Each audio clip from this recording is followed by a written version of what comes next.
I was reading a book yesterday and it was talking about being stuck in mud and the problems with being stuck in mud and not realising that you're stuck in mud. So this whole thing was talking about accepting what is so that you can do something about it. And this is one of the biggest things I think people struggle with when it comes to their health and fat loss journeys. They don't accept the situation that they're in right now. So if you are stuck in mud, but you do not accept that you're stuck in mud, you cannot then get out of the mud because you won't realise that you're in the mud, so you don't know that you need to get out of it. So a lot of people go along their health and fat loss journeys, but they don't actually address where they're currently at. They think they're somewhere else on their journey, when actually they're here right now, stuck in the mud, but they don't realise they're there, so they can't ask for the help. And I was guilty of this when I was at my lowest point in my depression. I couldn't ask for help because I didn't realise that I needed help.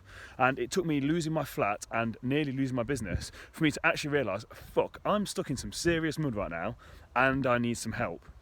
So I talk about all the time about becoming aware.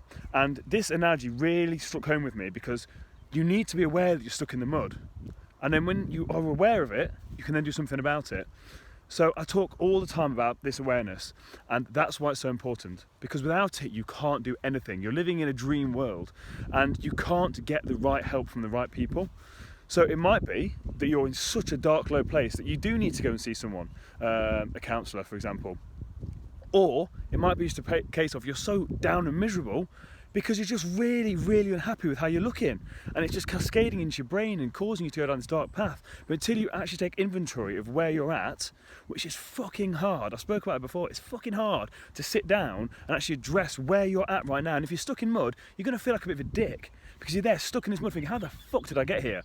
But if you don't address how you got there, you're not going to know how to get out of it and how never to go back there again. So I'm asking you, take some time, find out right now, are you stuck in mud? And if you are, how did you get there? And how the fuck are you going to get out of it?